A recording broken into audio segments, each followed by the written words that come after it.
আসসালামু আলাইকুম। সোফি নামক এক মেয়ে হঠাৎই একদিন জানতে পারে যে তার নাম আগে সোফি ছিল না, তার একটি কোরিয়ান আলাদা নাম আছে। তবে সে তো জানতই না যে এই নাম তাদের পরিবারের এক ভয়ানক অভিশাপকে মুক্ত করে দিবে।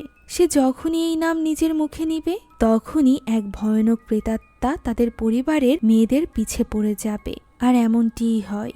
দাদির বারবার মানা করা সত্ত্বেও সোফি যখন তার কোরিয়ান নামটি উচ্চারণ করে তখনই ওই অভিশাপের দরুন তার পুরো পরিবার পড়ে যায় মৃত্যুর মুখে। কি ছিল এই অভিশাপ? কেনই বা শত বছরের পুরনো এই ভয়ানক প্রেতাত্মা 100 বছর ধরে সোফির পরিবারের পিছে পড়ে আছে? জানতে হলে দেখতে হবে আজকের এই পুরো গল্পটি, যার নাম ডেথ নেম। তাই চলুন আর দেরি না করে সরাসরি চলে যাওয়া যাক গল্পে। গল্পের শুরুতে আমরা অতীতের কিছু দৃশ্য দেখতে পাই, যখন পুরো কোরিয়া জুড়ে যুদ্ধ চলছিল। এই যুদ্ধের মাঝেই আমরা এক বাড়িতে একজন মেয়েকে দেখতে পাই, যে কিনা দরজার পিছে লুকিয়ে দরজার ফাঁকা দিয়ে বাইরে দেখছিল। তখন তাদের বাড়ির মেন দরজার সামনে হ্যাট পরা কোনো এক রহস্যময় লোক এসে দাঁড়ায়। লোকটি দরজা খুলে ভেতরে প্রবেশ করে। এই লোকটিকে দেখেই হয়তোবা ওই মেয়েটি লুকিয়েছিল। মেয়েটি ছিল অন্তঃসত্ত্বা, আর এই অবস্থাতেই সে দরজার ফাঁকা দিয়ে ওই লোকটিকে দেখে ভীষণ ভয় পাচ্ছিল। লোকটি সেখানে আসতেই একটা মুক্তোর দানা তার পায়ে লাগে, যেটা গড়িয়ে চলে যায় ওই দরজার দিকে। মেয়েটি ভয়ে নিজের নিঃশ্বাস বন্ধ করে নেয়। এরই মাঝে উপর থেকে ওই লোকটির সামনে ঝুলে পড়ে এক মহিলার লাশ। মেয়েটির চোখের পানি দেখে আমরা বুঝতে পারি এই মেয়েটি এবং ওই মহিলার মধ্যে কোনো সম্পর্ক ছিল। তবে সে এত বেশি ভয় পেয়েছিল যে ওই মহিলার লাশ দেখেও সে বের হয় না। তবে এরপরও ওই লোকটি যেন ওই মেয়েটির উপস্থিতি টের পেয়ে যায়। সে ভয়ানকভাবে এগিয়ে আসে মেয়েটির দিকে, আর মেয়েটির চিৎকারের সাথেই এই দৃশ্যটি এখান থেকে পরিবর্তন হয়ে যায়। বেশ কিছু বছর কেটে যায়। যুদ্ধের শেষে কোরিয়া থেকে অনেকেই চলে আসে আমেরিকাতে এবং সেখানেই সেটেল হয়ে বসবাস করা শুরু করে। এরকমই একটা পরিবার ছিল সোফির পরিবার।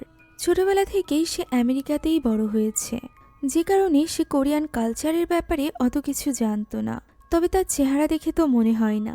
তাই তো নতুন ইউনিভার্সিটিতে ভর্তি হওয়ার পর একজন ছেলে তার কাছে আসে কোরিয়ান ক্লাবে জয়েন করানোর জন্য। তবে সোফির মতে সে কোরিয়ান কালচারের ব্যাপারে যেহেতু কোনো কিছু জানেই না, তাই সে এই ক্লাবে জয়েনও হতে চায় না। তার এই ব্যবহার সেখানে বসে থাকা আরেকজন কোরিয়ান মেয়ে অ্যারির একদমই ভালো লাগে না।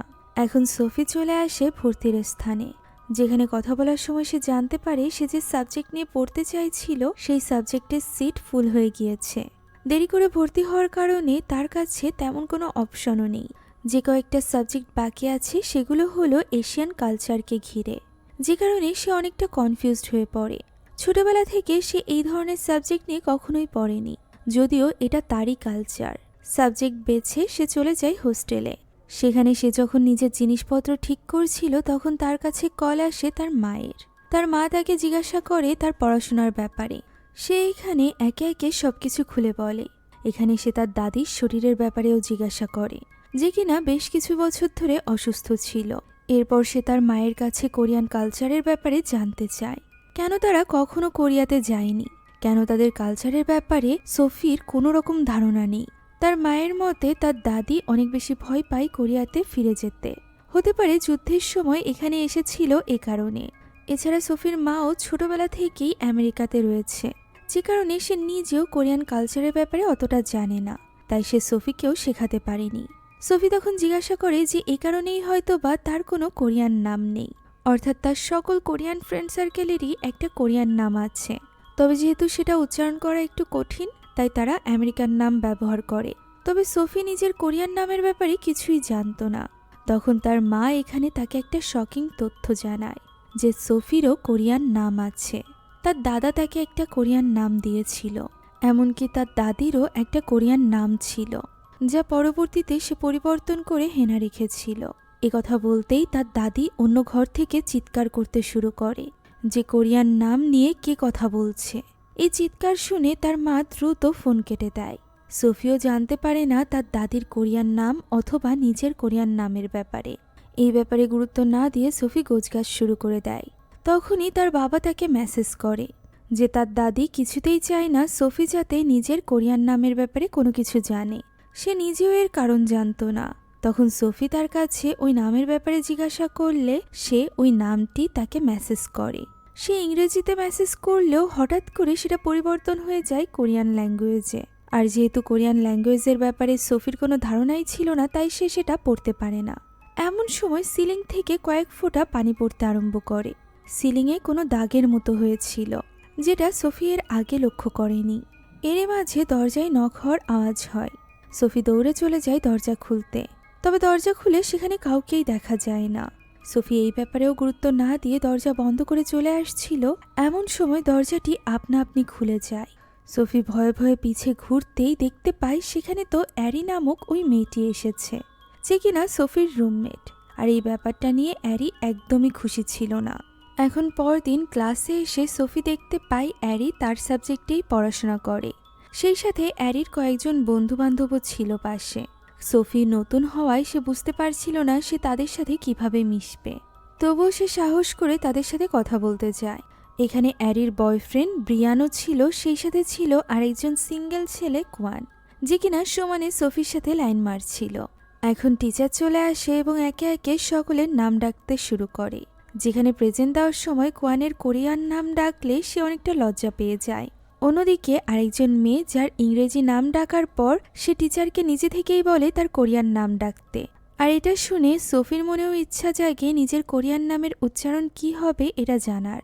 এখন ওই রাতে একটা বারে আড্ডা দেওয়ার জন্য ব্রিয়ানরা সোফিকে ডাকে। সোফিও তাদের ইনভিটেশন অ্যাকসেপ্ট করে সেখানে চলে যায়। তারা সেখানে ড্রিঙ্কিং গেম খেলতে আরম্ভ করে, অনেক বেশি এনজয় করতে থাকে। এখানে আমরা সোফির ব্যাপারে অনেক সিক্রেট জানতে পারি, যেমন তার ছেলের পাশাপাশি মেয়েদেরও পছন্দ ছিল।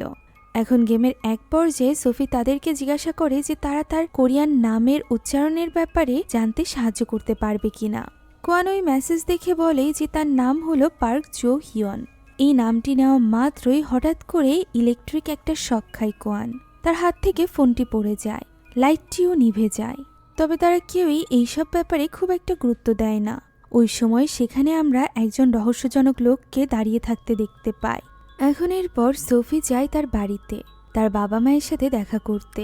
সে প্রায় 2 সপ্তাহ পর বাড়িতে এসেছিল, তবে তার দাদির কাছে তো মনে হচ্ছিল সে 2 মাস পর এসেছে। এই কথা শুনে সোফি একটু অবাক হয়, তবে সে এই কথায় গুরুত্ব দেয় না, কেননা তার দাদি প্রায় উল্টোপাল্টা কথা বলতো, তার মানসিক সমস্যা ছিল। এখন তারা পরিবারের সকলে মিলে একসাথে খাবার খেতে বসে, যেখানে তার দাদি তার নতুন ইউনিভার্সিটির ব্যাপারে জিজ্ঞাসা করে। তখন সোফি তার উত্তর দেয় এবং তার বাবা মা জানায় যে তাদের দুজনের দেখাও নতুন ইউনিভার্সিটিতে গিয়েই হয়েছিল। এই ব্যাপারটা নিয়ে তারা হাসাহাসি করছিল। এরই মাঝে তার দাদি আবারও তাকে প্রশ্ন করে যে তার নতুন ইউনিভার্সিটি কেমন, যা দেখে সোফির মা ক্যালি তখনই উঠে যায় এবং তাকে তার ঔষধ দেয়। তার দাদি হ্যানাও বুঝতে পারে যে সে নিশ্চয়ই উল্টোপাল্টা আবারও কিছু বলেছে। এখন তারা সোফির সাবজেক্টের ব্যাপারে কথা বলছিল, যেখানে সোফি তার কোরিয়ান নেমের ব্যাপারে বলতেই তার দাদি রেগে যায়। সে রেগে জিজ্ঞাসা করে যে তার কোরিয়ান নামের ব্যাপারে কে তাকে বলেছে। তখন তার বাবা এই ব্যাপারটা স্বীকার করে নিলে সে আরও বেশি রেগে যায়। সে সোফিকে দ্বিতীয়বার তার কোরিয়ান নামের ব্যাপারে কোনো কিছু বলতে নিষেধ করে এবং তাকে বকাঝকা দিয়ে সেখান থেকে উঠে চলে যায়। দাদির এই অদ্ভুত ব্যবহারের কারণ সোফি বুঝতে পারে না। তখন তার বাবা গেভ তাকে বলে যে সোফির দাদা তাকে এই কোরিয়ান নামটি দিয়েছিল তাদের ট্র্যাডিশন অনুযায়ী। তবে তার দাদি অর্থাৎ হ্যানা কখনোই চাইতো না যে সে এই কোরিয়ান নাম উচ্চারণ করুক বা তার বাড়ির কেউ উচ্চারণ করুক। সোফি এর কারণ জিজ্ঞাসা করে। তার মনে হচ্ছিল হয়তো বা ওই যুদ্ধ আর যুদ্ধর পরবর্তী পরিস্থিতির কারণেই তার দাদি এমনটি ভাবত। তবে ব্যাপারটা এর থেকেও গভীরে ছিল। তার বাবা মা জানায় এর সাথে হেনার মায়ের মৃত্যুর সম্পর্ক রয়েছে। হেনার মা নিজেই নিজের জীবন নিয়ে নিয়েছিল যখন হেনা প্রেগনেন্ট ছিল। কোরিয়ান ট্র্যাডিশন অনুযায়ী মনে করা হয় কেউ যদি নিজেই নিজের জীবন নিয়ে নেয় এর মানে তার রক্ত দুর্বল, তার বংশ দুর্বল। আর এই কারণেই কোরিয়ার কোনো কিছুর ব্যাপারেই কোনো রকম কথা বলতে চায় না হেনা। এটাই মনে করে তার বাবা মা। এখন তারা সোফিকে বলে খাওয়া দাওয়া শেষ করে তার দাদির সাথে গিয়ে কথা বলতে, কেননা সে অনেক বেশি আপসেট হয়ে পড়েছে। সোফির এই ব্যাপারে একদমই মত ছিল না, তবে না ইচ্ছা থাকা সত্ত্বেও সে রাতের বেলা যায় তার দাদির সাথে কথা বলতে। তার দাদি তখন রুমে বসে টিভি দেখছিল। সোফি তার কাছে গিয়ে ক্ষমা চায়। তখন তার দাদি তাকে বুঝিয়ে বলে যে সে কোরিয়া ছেড়েছিল শুধুমাত্র তার সন্তানকে রক্ষা করার জন্য, আর সে এখন সোফিকেও রক্ষা করতে চায়। সোফি তখন প্রশ্ন করে কিসের থেকে রক্ষা করতে চায়। তখনই টিভিতে কিছু ডিস্টারবেন্স দেখা যায়। হ্যানা জানায় তাদের পরিবারে এক পারিবারিক অভিশাপ রয়েছে। সোফির তার এই কথায় বিশ্বাস হয় না, বিশেষ করে তার দাদির মাথায় তো এমনিতেই সমস্যা ছিল। তার দাদি তখন বলে এইসব ব্যাপারে বেশি না ভেবে সে শুধুমাত্র ওই কোরিয়ান নামটা ব্যবহার না করলেই হলো। সোফিয়ার প্রতিবাদ করতে গিয়ে আবার ওই কোরিয়ান নামটি মুখে নিতে চলেছিল। তখনই তার দাদি তাকে সজোরে একটা থাপ্পড় মারে। এটা দেখে কেলি ভেতরে চলে আসে, আর সোফিও অনেক বেশি কষ্ট পায়, তাই সেখান থেকে ছুটে বেরিয়ে যায়। তার দাদি চিৎকার করে বলতে থাকে ওই নামটি না নিতে। তার বাবাও এখানে তাকে বোঝানোর চেষ্টা করে যাতে করে সে কষ্ট না পায়, তবে সোফি তার বাবার কোনো কথাই শোনে না। সে অনেক বেশি রেগে গিয়েছিল এবং তখনই বাড়ি থেকে বেরিয়ে যায়। সে বেরিয়ে যাওয়ার সময় বাড়ির লাইটগুলো ফ্লিকার করতে থাকে। সোফি গিয়ে গাড়িতে বসে এবং তখনই সেখান থেকে রওনা দেয়। সে অনেক বেশি কষ্ট পেয়েছিল তার দাদির এই ব্যবহারে। আর সে যাওয়ার সময় আমরা দেখতে পাই তার গাড়ির পিছু পিছু একটা কালো ছায়া যাচ্ছে। সে ইউনিভার্সিটির এরিয়াতে ঢুকে পড়ে এবং যখন সে একা একা পায়ে হেঁটে সামনের দিকে এগোচ্ছিল তখনও আমরা ওই ছায়াকে দেখতে পাই, যে কিনা ভয়ানকভাবে দেওয়ালের উপর থেকে তার পিছু করছিল। সে গাড়ি ইউনিভার্সিটিতে রেখে বাড়ি চলে আসে। সেখানে বসে সে ড্রিঙ্ক করতে থাকে এবং তার পুরনো এক ফ্রেন্ডের ছবি দেখতে থাকে। এরই মাঝে তার চোখ পড়ে সামনে আসা একজন হ্যান্ডসাম ছেলের দিকে। ছেলেটি কোরিয়ান ছিল এবং খুবই গুড লুকিং ছিল। প্রথম দেখাতেই সোফির তাকে ভীষণ ভালো লেগে যায়, তবে তখনই সে দেখতে পায় অন্য একজন মেয়ে এসে ছেলেটিকে অ্যাপ্রোচ করছে। সোফিও আর এক মুহূর্ত দেরি করে না, সে সেখানে যায় এবং এমন ভাব করতে থাকে যেন তারা দুজন কাপল। ছেলেটিও এখানে তার সাথে সাই দেয়, অর্থাৎ সে এমন অ্যাক্ট করতে থাকে যেন তারা দুজন একসাথে এখানে ডেটে এসেছে, যে ব্যাপারটা সোফির কাছে বেশ ভালো লাগে। সে বুঝতে পারে ছেলেটিও তাকে সমানভাবেই পছন্দ করে, যার ফলে ওই মেয়েটি সেখান থেকে চলে যায়। আর এরপর তারা দুজন খুব সুন্দরভাবে কথা বলতে থাকে। ছেলেটি এখানে নিজের পরিচয় জানায় যে তার নাম জুন। সোফির যেমন ছেলেটিকে প্রথম দেখাতে ভালো লেগেছিল, তেমন সোফির এই ব্যবহারে জুনেরও তাকে ভীষণ ভালো লেগেছিল, যে কারণে তাদের মধ্যকার কথা সামনে এগোতে থাকে। তারা একসাথে ড্রিঙ্ক করে আর এরপর বাইরে চলে আসে।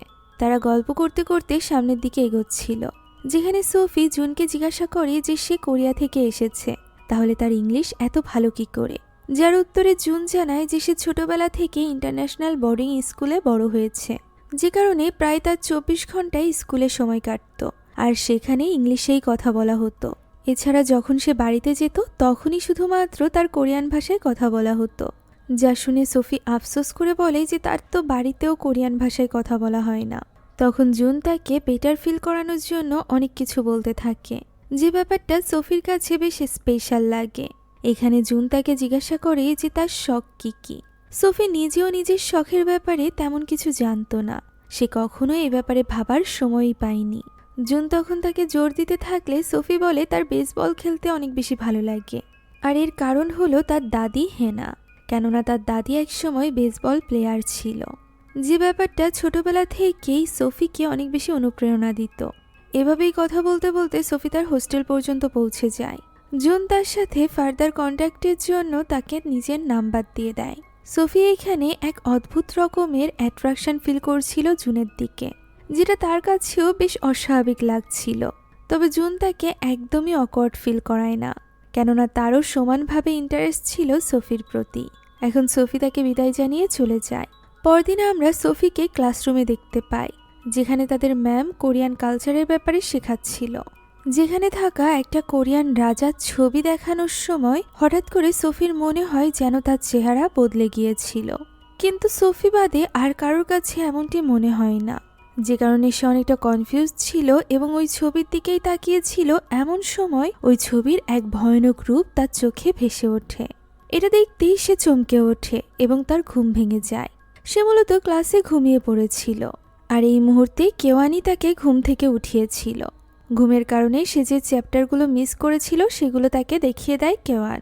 এখন ওই দিন ক্লাস শেষে রুমে ফিরে আসে সোফি, যেখানে অ্যারি বসে রেডি হচ্ছিল এবং ব্লগ ভিডিও শ্যুট করছিল।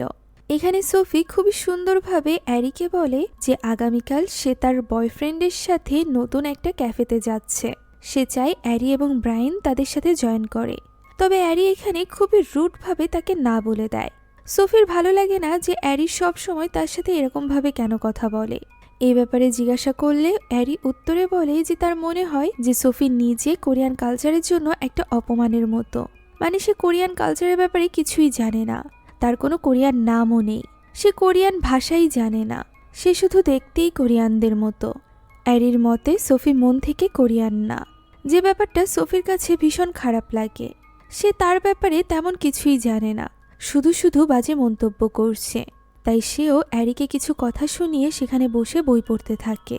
এরই মাঝে উপর থেকে পানি পড়তে আরম্ভ করে। সিলিংয়ের যে কালো দাগটা গতদিন হয়েছিল সেখান থেকেই আজ পানি পড়তে আরম্ভ করেছিল।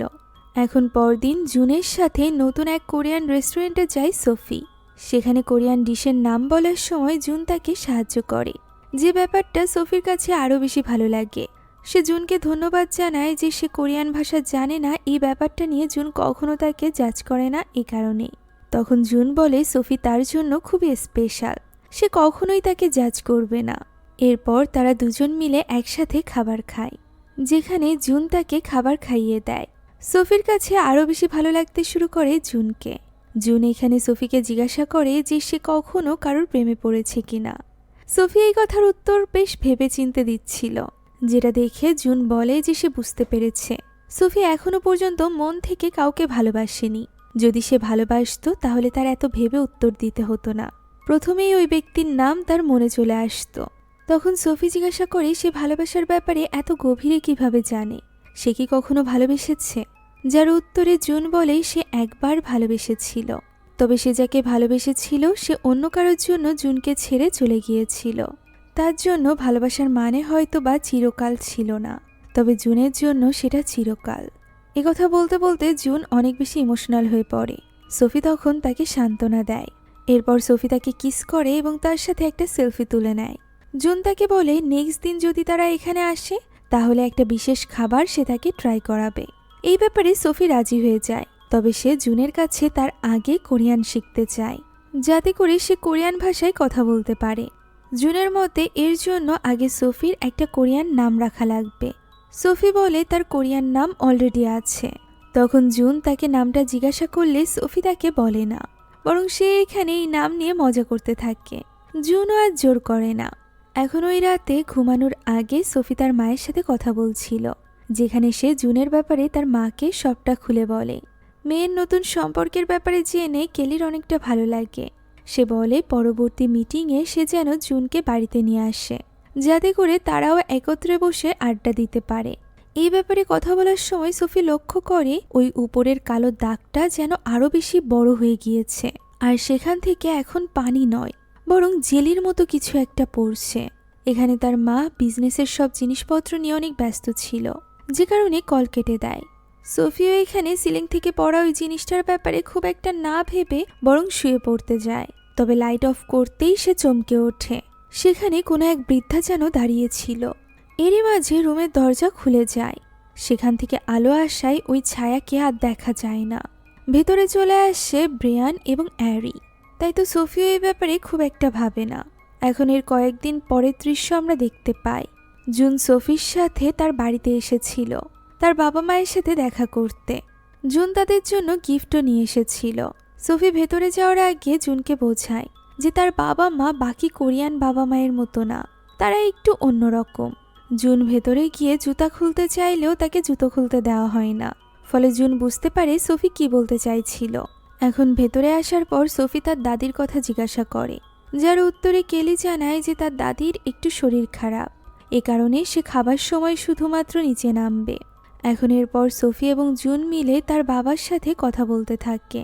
জুন এবং গেব কথায় ব্যস্ত থাকলেও সোফির মন অন্য কোথাও ছিল। তার মন পড়েছিল তার দাদির কাছে। কয়েকদিন আগে সে রাতের বেলা যে দৃশ্য দেখেছিল সে কারণেই সে দাদিকে নিয়ে অনেকটা চিন্তিত ছিল। এরই মাঝে তার দাদিকে সেখানে নিয়ে আসে তার মা, যার হাঁটাচলা করতেও এখন ভীষণ কষ্ট হচ্ছিল। যেটা দেখে সোফি তার কাছে ছুটে যায় এবং তাকে চেয়ারে বসতে সাহায্য করে। কেলি এখানে সোফির বয়ফ্রেন্ড জুনের সাথে তার পরিচয় করিয়ে দেয়। জুন তখন খুব সুন্দরভাবে হ্যানার সাথে কথা বলে, তবে হ্যানা তার কথার কোনো জবাব দিচ্ছিল না, বরং একটাই ওয়ার্ড বারবার বলে যাচ্ছিল, যেটা কোরিয়ান ভাষায় ছিল। সে অসুস্থ থাকায় তারা এই ব্যাপারে খুব একটা গুরুত্ব দেয় না।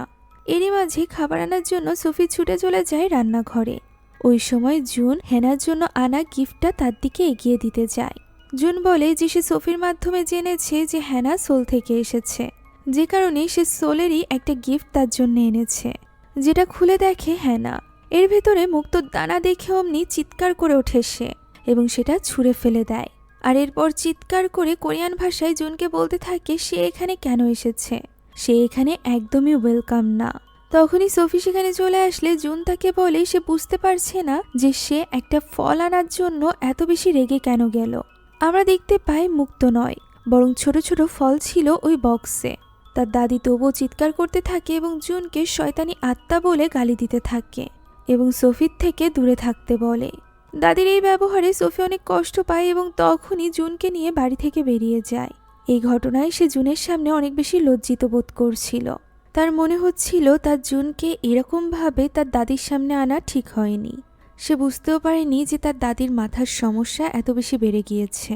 এই ব্যাপার নিয়ে সে যখন সরি বলছিল তখন জুন তাকে সান্ত্বনা দেয় যে দাদির মানসিক অসুস্থতার জন্য সোফির সরি বলার কোনো কারণ নেই। হতে পারে জুনের কোনো ভুল ছিল, সে এমন কিছু তাকে গিফটে দিয়ে ফেলেছে যেটা দাদি নিতে পারেনি। সোফির মতে দাদি অনেক উল্টোপাল্টা জিনিসে বিশ্বাস করে, যেমন সে বিশ্বাস করে যে তাদের পরিবার অভিশপ্ত। আর এই কারণেই সে চায় না যে সোফি কখনো নিজের কোরিয়ান নাম ইউজ করুক। তখন জুন তার কাছে তার কোরিয়ান নাম জিজ্ঞাসা করে। সোফি বলতে লজ্জা পাচ্ছিল কারণ তার মনে হচ্ছিল তার উচ্চারণ ভুল হতে পারে, তবে জুন তার মুখেই শুনতে চাইছিল। তখন সোফি তার কোরিয়ান নাম উচ্চারণ করে, যেটা জুনের কাছে খুবই সুন্দর লাগে। তারা দুজন এখানে ঘনিষ্ঠ হয়ে যায়। তবে জুনকে দেখে মনে হচ্ছিল সে যেন কোনো রহস্য লুকাচ্ছে। ওই রাতে তারা যখন সোফির রুমে ছিল তখন উপরের সিলিং থেকে আমরা কারোর একটা মুখ বের হয়ে আসতে দেখতে পাই, যেটা দেখতে অবিকল সোফির মতো ছিল। সে এখানে চিৎকার করে ওঠে, তবে সোফি এটা শুনতে পায় না। পরদিন সকালে অ্যালার্মের আওয়াজে সোফির ঘুম ভাঙে। সে জুনকে গুড মর্নিং মেসেজ দেওয়ার সময় লক্ষ্য করে যে তার অনেক বেশি দেরি হয়ে গিয়েছে, ক্লাস শুরু হয়ে গিয়েছে, যে কারণে আর এক মুহূর্ত দেরি না করে সে তখনই ক্লাসের উদ্দেশ্যে বেরিয়ে পড়ে। এখানে ক্লাসে সে জানতে পারে কোরিয়ান ইতিহাস সম্পর্কে আরও বিস্তারিত জানতে হলে তাদের লাইব্রেরি ব্যবহার করতে হবে, যেখানে অতীতে কোরিয়ার রাজত্বের ব্যাপারে অনেক ডিটেলস আছে। তবে আপাতত লাইব্রেরিটি বন্ধ, কিছুদিনের মধ্যেই সেটা আবারও খুলে দেওয়া হবে। সোফি মন দিয়ে ক্লাস করছিল, এরই মাঝে হঠাৎ করে তার মনে হয় আশেপাশের সবাই যেন তার কোরিয়ান নাম ধরে ডাকছে। ফিসফিসানি এই কণ্ঠস্বর শুনে সে অনেক বেশি ঘাবড়ে যায়। পিছে ঘুরতেই দেখতে পায় সকলে অদ্ভুতভাবে তার দিকে তাকিয়ে আছে। হঠাৎই তার কানের কাছে কেউ একজন এসে তার কোরিয়ান নাম বলে ওঠে। সে চমকে ওঠে এবং তার ঘুম ভেঙে যায়। অর্থাৎ এই পুরোটা তার স্বপ্ন ছিল। অলরেডি জুনের সাথে দেখা হয়েছে 2-3 দিন হয়ে গিয়েছে। ওই রাতের পর জুন তার সাথে কোনো রকম যোগাযোগ করেনি। সোফি তাকে অনেকবার মেসেজ করেছে। এই ব্যাপারটা নিয়ে সোফি বেশ চিন্তিত ছিল। তবে তার বন্ধুরা তাকে ডাকছিল বাড়ি যাওয়ার জন্য, যে কারণে সে উঠে রেডি হতে যাবে, তবে বিছানা থেকে নামতেই ভাঙা কাচে তার পা কেটে যায়। দেখা যায় নিচে কিছু একটা ভেঙে পড়ে আছে, তবে এরকম কিছুর কথা সোফির মনে ছিল না। এই ব্যাপারে খুব বেশি মাথা না ঘামিয়ে সে রেডি হয়ে বেরিয়ে পড়ে বাড়ি যাওয়ার জন্য। সেখানে গিয়ে সে দেখতে পায় আরি, ব্রিয়ান এবং কোয়ান আগে থেকেই মজা করছে। সেখানে গিয়ে সে তাদের সাথে জয়েন করে। তারা তার বয়ফ্রেন্ডের কথা জিজ্ঞাসা করলে সোফি জানায় যে তার বয়ফ্রেন্ড কয়েকদিন ধরে একটু ব্যস্ত আছে, যেটা শুনে কোয়ান একটু খুশি হয়। সে এই ব্যাপারটা সোফিকে বলেও, কেননা সে মন থেকে সোফিকে পছন্দ করত। সোফিও এটা বুঝতে পারে, তবে তার জন্য কোয়ান তো শুধুমাত্র তার বন্ধু ছিল। এখন তারা কোরিয়ান ড্রিঙ্ক করবে বলে ঠিক করে। সোফি যদিও এর আগে কখনো এই ড্রিঙ্ক ট্রাই করেনি, তবে তার ভালোই লাগে। তারা একসাথে অনেক বেশি মজা করতে থাকে এবং এই সব কিছুর ভিডিও ধারণ করতে থাকে, যাতে করে পরবর্তীতে তারা এই মেমোরিগুলো দেখতে পারে। এখন এক পর্যায়ে তারা সকলে ক্লান্ত হয়ে পড়েছিল। ওই সময় সোফিও বেশ ড্রাঙ্ক ছিল। ওই অবস্থাতে সে সকলকে উদ্দেশ্য করে জিজ্ঞাসা করে যে তারা কি কখনো কাউকে 2 দিন পর্যন্ত মেসেজের জন্য অপেক্ষা করিয়ে রেখেছে, যা শুনে কোয়ান সাথে সাথে বলে ওঠে তার বয়ফ্রেন্ড যদি এটা করে থাকে তাহলে সে তাকে ধোঁকা দিয়ে চলে গিয়েছে। এদিকে আরিত তো মনেই হচ্ছিল না যে সোফির সত্যিই কোনো বয়ফ্রেন্ড আছে, যে কারণে সে তার ছবি দেখতে চায়। তখন সোফি ওই সেলফিটা বের করে যেটা জুনের সাথে সে ওই রেস্টুরেন্টে থেকে নিয়েছিল, তবে সেখানে জুনের চেহারা একদমই বোঝা যাচ্ছিল না। যে ব্যাপারটা নিয়ে কোয়ান তখন হাসি ঠাট্টা করতে থাকে। তবে অনেক বেশি কনফিউজড হয়ে পড়েছিল সোফি, কেননা তার স্পষ্ট মনে আছে সে ঠিকঠাকভাবেই সেলফিটি তুলেছিল। এরই মাঝে তাদের সকলের পছন্দের কোরিয়ান গানটি বেজে ওঠে, তাই তারা তিনজন গিয়ে নাচ গান করতে থাকে। সোফিও এনজয় করতে চাইছিল, তবে জুনের ব্যাপারটা তাকে ভীষণ ভাবাচ্ছিল। সে পেছনে থাকা একটা স্ক্রিনে একটা ভিডিও চলতে দেখতে পায়, যেখানে সে নিজেকে দেখতে পায়, যে কিনা কোরিয়ার ঐতিহ্যবাহী পোশাক পরে এগিয়ে যাচ্ছিল কারোর একজনের দিকে। সামনের বেঞ্চে কেউ একজন তার জন্য অপেক্ষা করছিল, বড় একটা ক্যাপ মাথায় দিয়ে, যার মুখ দেখা যাচ্ছিল না। সোফি তার সামনে গিয়ে দাঁড়ায়। তখনই সে মুখ তুলে তাকায় সোফির দিকে, এবং তার এই ভয়ানক চেহারা দেখে সোফি ভীষণ ঘাবড়ে যায়। এর মাঝে দৃশ্য আসল জগতে ফিরে আসে এবং আমরা দেখতে পাই ওই স্ক্রিনের ভেতর থেকে দুটি ভয়ানক হাত বেরিয়ে এসেছে এবং সোফি চিৎকার করে উঠেছে, যা দেখে তার ফ্রেন্ডরা সকলে অবাক হয়ে যায়, কেননা একে তো তারা ওই হাত দেখতে পারছিল না, এর উপর আবার সোফি ওই হাত থেকে বাঁচার জন্য তার হাতে থাকা বোতলটি পাশে ছুঁড়ে মেরেছিল, যা গিয়ে লেগেছিল কোয়ানের মুখে। এই অবস্থা দেখে সোফি সেখান থেকে বেরিয়ে আসার চেষ্টা করে, তবে সে তো ঠিকমতোভাবে হাঁটতে পর্যন্ত পারছিল না। সেখানে সামনের টিভিতেও সে জুনকেই দেখতে পায়, যার মাথায় ওই একই রকমের হ্যাট পরা ছিল এবং চেহারা ছিল বিদঘুটে। এই দৃশ্য দেখে সোফি তখনই সেখান থেকে পালাতে আরম্ভ করে। যাওয়ার সময় সে প্রত্যেকটা স্ক্রিনেই জুনকে দেখতে পাচ্ছিল, সেই সাথে তার ভয়ানক রূপ। সে কোনো মতে দৌড়ে ওই বার থেকে বেরিয়ে আসে। বের হতেই তার অ্যাক্সিডেন্ট হতে হতে কোনো মতে সে বাঁচে।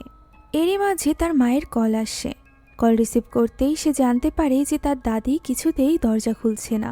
মূলত আজ বিজনেসের জন্য ইমার্জেন্সিতে কেলি এবং গেফকে শহরের বাইরে যেতে হয়েছিল।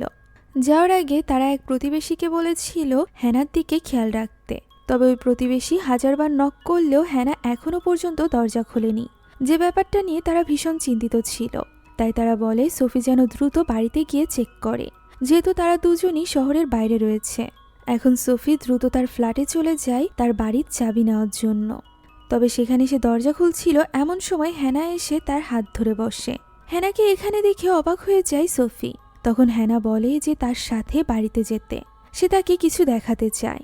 যা শুনে সোফি তখনই তার দাদিকে নিয়ে বাড়ির উদ্দেশ্যে রওনা দেয়। বাড়িতে পৌঁছে সোফি দেখতে পায় পুরো বাড়ির অবস্থা তছনছ, সবকিছু উল্টোপাল্টা পড়ে আছে, যেন এখানে কোনো ঝড় বয়েছে। লাইটগুলো ফ্লিকার করছে। সোফি হাতে একটা ব্যাট নিয়ে উপরে চলে যায় তার দাদির কাছে। তখনই হ্যানা তার দিকে এগিয়ে দেয় একটা ছবি। ছবির অ্যালবামটি সে তাকে খুলতে বলে।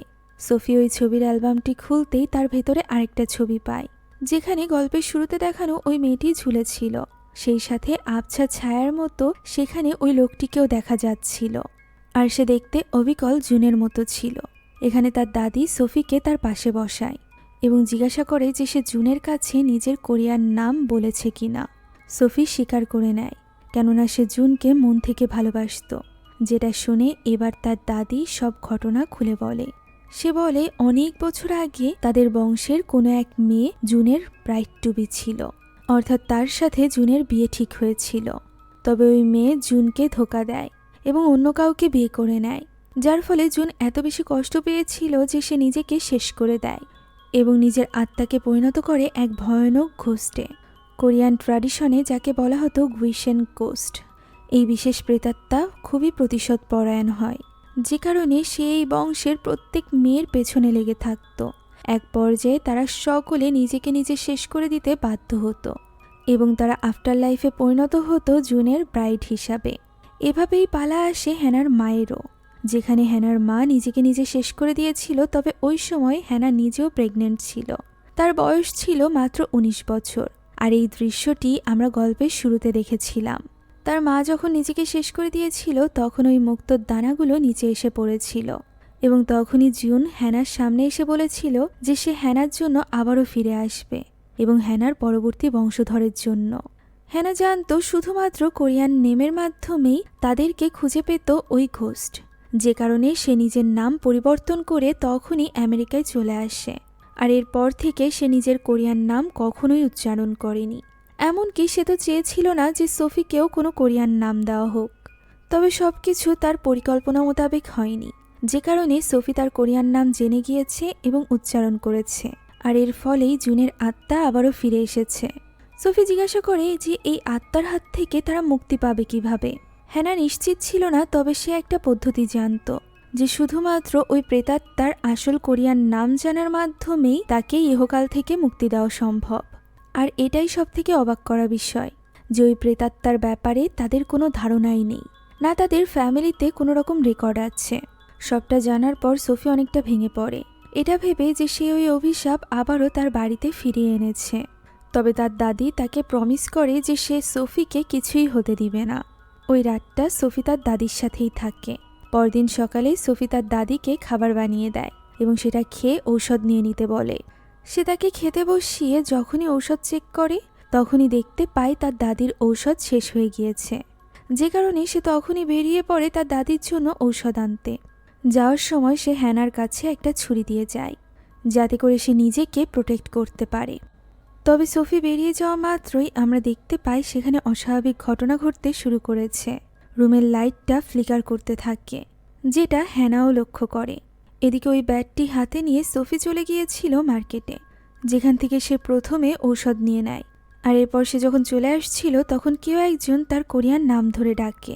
সেদিকে এগিয়ে যেতেই সে দেখতে পায় একটা কোরিয়ান ছেলে মাছ কাটছে।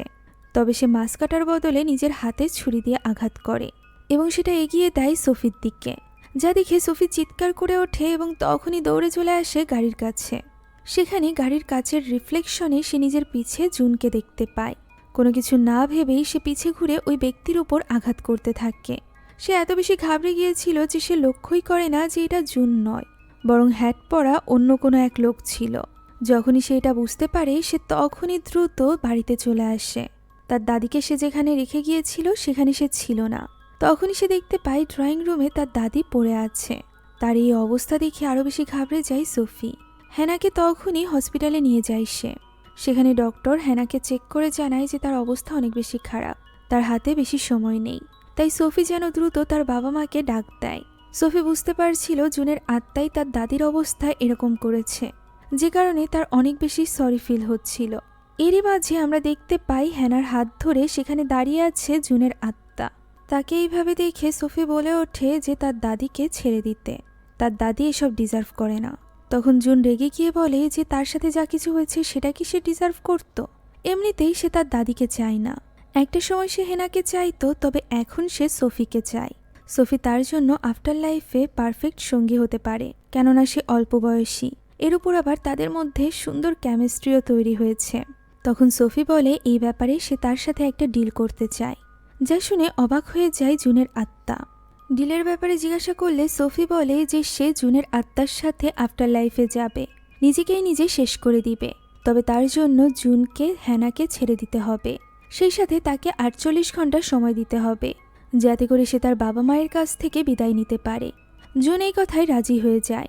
সোফি তখনই সেখান থেকে বেরিয়ে যায় এবং জুনের আত্মা সেখানেই থাকে হ্যানার কাছে, যাতে করে সোফি তাকে ধোঁকা দিলে সে হ্যানাকে শেষ করে দিতে পারে।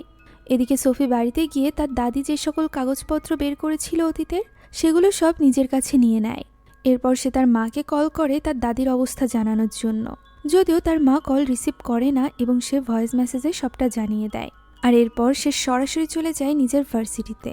সেখানে সে তার টিচারের সাথে দেখা করে। এই কাগজপত্রের সব লেখাগুলো কোরিয়ান ভাষায় ছিল। সে তার টিচারকে জানায় যে দ্রুত তার এক অ্যানসেস্টরের নাম তার খুঁজে বের করা দরকার, যেটা হয়তো বা এই কাগজপত্রের মধ্যেই কোথাও একটা আছে।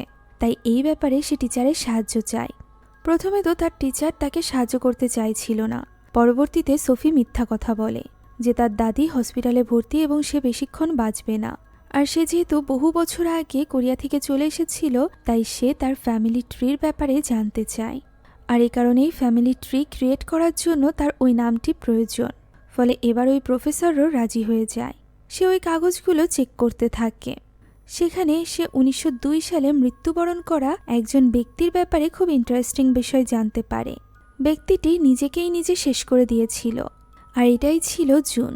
তবে জুনের শেষ ইচ্ছা ছিল তার নাম যাতে কোথাও উল্লেখ না থাকে, এমনকি তাকে যেন অনেক দূরে কোথাও কবর দেওয়া হয়, যাতে করে তার কবরও কেউ খুঁজে না পায়।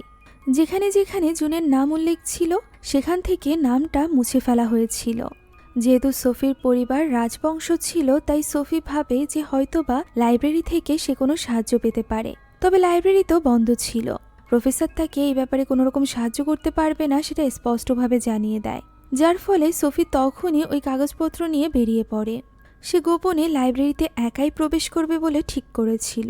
তবে তাকে এইভাবে হরতড়িয়ে লাইব্রেরির দিকে ছুটে যেতে দেখে ফেলে অ্যারি, যার ফলে তার সোফির ওপর সন্দেহ হয়। এদিকে সোফি কোনো মতে দরজার তালা খুলে লাইব্রেরির ভেতরে প্রবেশ করে, যেখানে কাজ চলার কারণে লাইব্রেরিটি বন্ধ ছিল। এই অন্ধকারের মধ্যে সোফি সামনের দিকে আস্তে আস্তে এগোতে থাকে। ওই সময় তার পিছু করতে দেখা যায় কোনো এক ছায়াকে, যেদিকে সোফি খেয়াল করে না এবং পৌঁছে যায় একটা বিশেষ জায়গায়। সেখানে কোরিয়ার ইতিহাস সম্পর্কে বই ছিল। সে সেখানকার লাইট জ্বালিয়ে চারিদিকটা খুঁজতে থাকে। সেখানে সে কিছু ফ্লপি ডিস্ক পায়। তখনই পাশ থেকে আরি কথা বলে উঠলে সে অনেক বেশি ঘাবড়ে যায়। সেই সাথে ঘাবড়ে গিয়েছিল আরি নিজেও। আরি তখন সোফিকে প্রশ্ন করতে থাকে যে সে কোথায় গায়েব হয়ে গিয়েছিল। সে ওই দিন বাড়ির থেকে অস্বাভাবিক অবস্থায় বের হয়ে গিয়েছিল, আর এরপর থেকে তার কোনো খোঁজই পাওয়া যায়নি। সে এতদিন ধরে কোথায় ছিল? এর উপর আবার এত রাতে সেই লাইব্রেরিতে এইভাবে লুকিয়ে কেন প্রবেশ করেছে? এমনকি কোয়ানকে আঘাত করার পরও সে তার কোনো রকম খোঁজ নেয়নি। যা শুনে সোফি জিজ্ঞাসা করে তার অবস্থা কী, যদিও সে এখন ডেঞ্জার মুক্ত ছিল। অ্যারি তাকে আরও বেশি কথা বলছিল, তখনই সোফি চিৎকার করে ওঠে যে তার জীবন ঝুঁকির মধ্যে রয়েছে। তার এখন আর এইসব নিয়ে কথা বলার সময় নেই। তখন অ্যারি তাকে সাহায্য করবে বলে ঠিক করে। সে সেখানে থাকা একটা কম্পিউটারে বসে পড়ে এবং ওই ডিস্কগুলো নিয়ে আসতে বলে।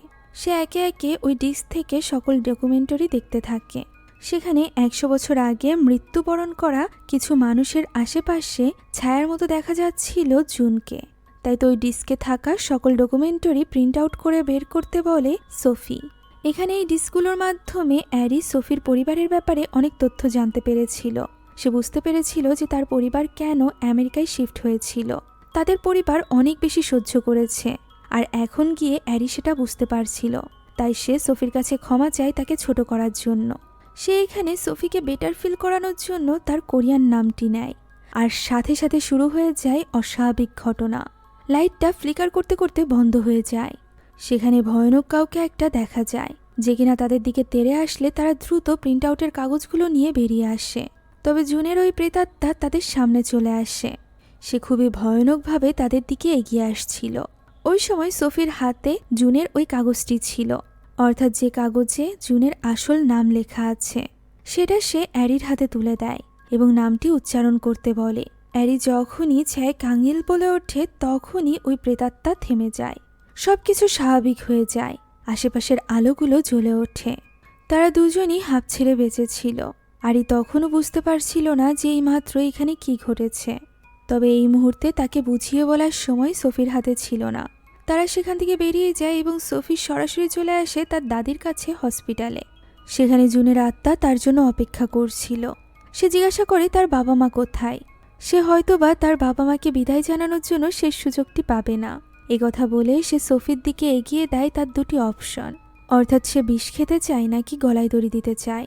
সোফি তার হাত থেকে বিষের বোতলটি নিয়ে নেয়, আর এরপর সেটা খাওয়ার জন্য বোতলটি খোলে। তবে সে সেটা পান করে না, বরং তখনই জুনের দিকে তাকিয়ে তার কোরিয়ান নাম নেয়, অর্থাৎ তার আসল নাম চাই গ্যাঙিল। সাথে সাথে জুনের যেন কিছু একটা হয়ে যায়, কিন্তু এটা ছিল শুধুমাত্র তার অভিনয়। সে চিৎকার করে বলে ওঠে সোফিকে মনে করেছে এত সহজে সে তাকে হারাতে পারবে। এ কথা বলতেই সেখানে অসংখ্য প্রেতাত্মা চলে আসে।